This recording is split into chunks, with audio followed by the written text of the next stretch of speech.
A vice-procuradora-geral da República, Lindora Araújo, enviou manifestação ao Supremo Tribunal Federal defendendo a extinção da pena de 8 anos e 9 meses de prisão ao deputado federal Daniel Silveira. No documento encaminhado ao ministro Alexandre de Moraes, Lindora disse que o indulto concedido pelo presidente Jair Bolsonaro não pode ser objeto de controle do Poder Judiciário e que tem eficácia imediata. Em relação à multa aplicada por Moraes após o parlamentar supostamente descumprir medidas cautelares, a vice-procuradora defendeu que elas sejam também revogadas, alegando não poder durar indefinidamente, mas com prazo máximo de duração no trânsito em julgado. Lindora diz ainda que as multas não podem ser mais gravosas que a própria sanção penal definitiva e que a alta gravidade e intensidade dessas medidas viola o princípio da proporcionalidade, já que configura excesso à restrição de direitos fundamentais do condenado. Nessa manifestação, parece que a vice-procuradora dá uma aula de direito, né? É óbvio que o indulto concedido pelo presidente Jair Bolsonaro não pode ser objeto de controle do Poder Judiciário ou de nenhum outro poder. É óbvio que o indulto presidencial tem eficácia imediata. Vamos prestar atenção no que ela diz: as multas não podem ser mais gravosas que a própria sentença penal definitiva. Parece uma coisa óbvia. E olha só, ela diz também que a alta gravidade dessas medidas viola o princípio da proporcionalidade. Vamos lembrar, o deputado foi condenado a 8 anos e 9 meses de prisão. No Brasil, há assassinos que são condenados a penas menores do que essa. Mas a melhor parte é quando ela diz que isso configura excesso de restrição de direitos fundamentais do condenado. É isso mesmo que o país assiste, espantado.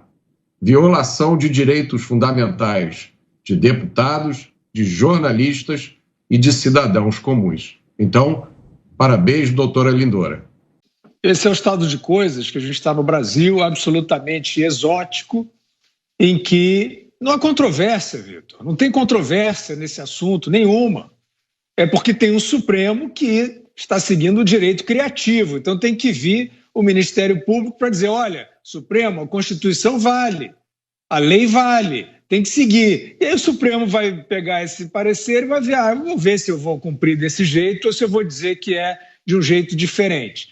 É esse o estado de coisas, lamentável, né? Isso não é nem politização, né? Isso é uma avacalhação do direito, e a gente sabe que atualmente o protagonista desse tipo de licença poética é esse aí que a gente vai ver daqui a pouquinho, o sucessor na presidência do TSE que presidirá a eleição no Brasil.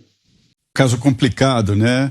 A nova defesa do deputado Daniel Silveira, Mariane Cardoso, ela definiu ali claramente alguns pontos que serão levados ao plenário do Supremo.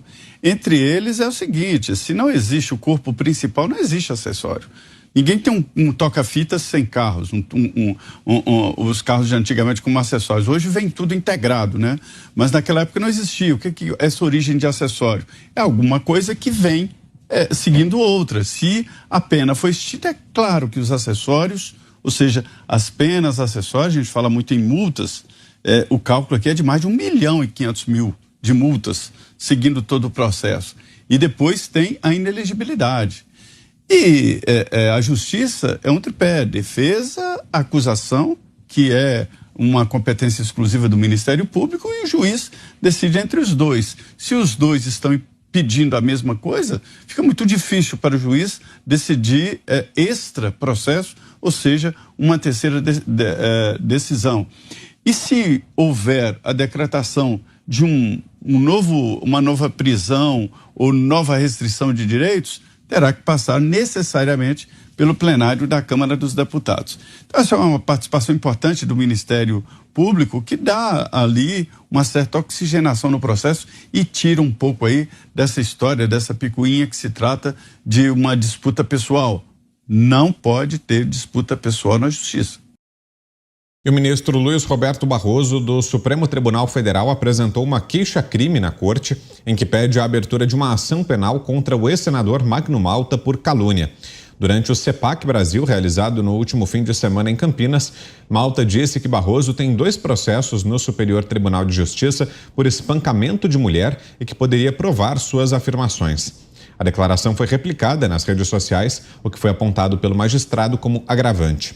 O relator da queixa-crime é o ministro Alexandre de Moraes, que deu um prazo de 15 dias para que Magno Malta explique as acusações feitas contra o colega magistrado. Segundo Moraes, as falas do ex-senador assemelham-se em acentuado grau ao modus operandi da suposta organização criminosa digital investigada pelo ministro no inquérito que apura supostas fake news. Vão incluir o Magno Malta, esse senador, né, nesse inquérito fechado das fake news. Veja bem, o Magno Malta, ele não é senador mais, ele é apenas um cidadão, então é estranho que ele seja processado pelo Supremo Tribunal Federal, né? A abertura de um inquérito através de um pedido de um ministro.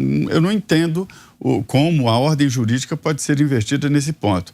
O Magno Malta repetiu o que ele disse lá atrás na sabatina e na votação do ministro Barroso. E agora ele repetiu, atualizou e aí justifica exatamente esta ideia. Eu já comentei aqui outras condenações, inclusive do rapaz que tirou a foto da ex-presidente Dilma, de que a justiça é assim, tem que seguir o ordenamento jurídico. Primeira instância, julgamento. Veja bem que ele, no caso da Dilma, foi condenado a pagar 15 mil reais. Ninguém o levou para a cadeia, ninguém o levou para o Supremo. É assim que deve ser o ordenamento jurídico. Então é, no mínimo, muito estranho que esse assunto vá direto ao Supremo, porque Magno Malta é um ex-senador, um cidadão comum, e não justifica. Mas a ideia aí é de incluí-lo nesse processo aí sem fim, que é o processo das fake news. E depois de o Supremo Tribunal Federal anular as condenações de Lula na Lava Jato, as empresas envolvidas nos escândalos de corrupção pedem que o mesmo critério seja adotado com eles. Sob o argumento de que enfrentam sérias dificuldades financeiras, empreiteiras que firmaram acordos de leniência bilionários durante as investigações da operação tentam agora rever valores, prazos e condições de pagamentos. Novo Honor, a antiga Odebrecht, Andrade Gutierrez, Camargo Correia, UTC e OAS estão nesse grupo. Eles foram acusados de formar uma associação para fraudar licitações e superfaturar contratos. Na Lava Jato, o grupo firmou acordos com a União para restituir 8 bilhões aos cofres públicos. No entanto, apenas R$1 bilhão foi pago até agora. O advogado Valfrido Vardi alega que muitos desses acordos consideraram fatos ilícitos à época de sua celebração, mas que depois não foi considerado um dano ou foi considerado um dano menor. Com isso, a defesa das empreiteiras quer que a brecha aberta a corruptos sirva para a reparação do valor pago pelas empresas. Olha, isso aí é a Operação Lava Lula, criando esse precedente asqueroso, vergonhoso, que eu volto a dizer, sinto falta daqueles que atuaram nas sentenças destes crimes se manifestarem, porque daqui a pouco é tarde demais, daqui a pouco os valores estão inteiramente invertidos, e é isso aí, como diz o mestre Augusto Nunes, o faroeste à brasileira. O bandido persegue o mocinho.